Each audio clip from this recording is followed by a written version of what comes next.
They never expected her to say it. Not there, not in the middle of Congress. But she did. A story, so painful it shook the room.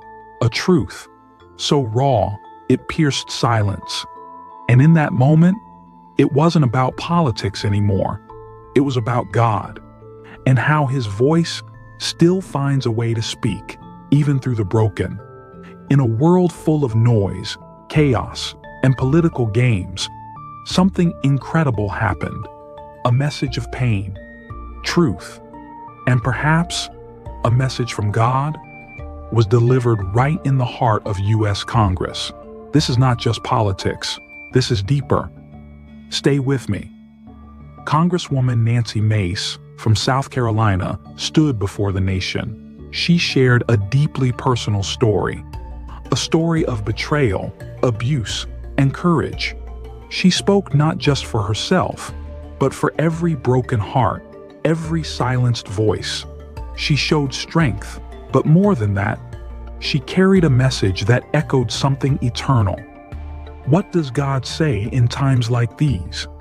In Psalm 34:18, the Bible says, "The Lord is close to the brokenhearted and saves those who are crushed in spirit." Nancy's voice may have shaken, but it was a roar of justice. She was not alone, because when truth is spoken, heaven listens. Isaiah 1:17 says, "Seek justice, defend the oppressed." And that's exactly what happened, not just politics. This was prophecy in motion. Some praised her courage, others stayed silent. But the message? It went far beyond the walls of Congress. This wasn't just a woman speaking.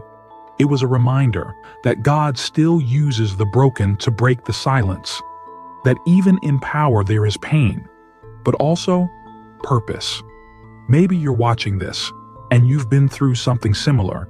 Maybe you've cried in silence, or fought battles no one saw. Hear this.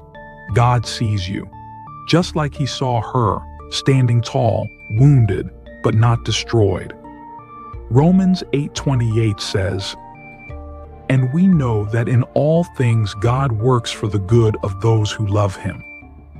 You're not forgotten. Your story matters, and your healing has already begun. If this message touched your heart, don't scroll away. Share this video. Be a light in someone's darkness. Subscribe, because this is not just a channel, it's a movement of faith. Speak truth. Defend the broken. Trust God, because His voice is still speaking.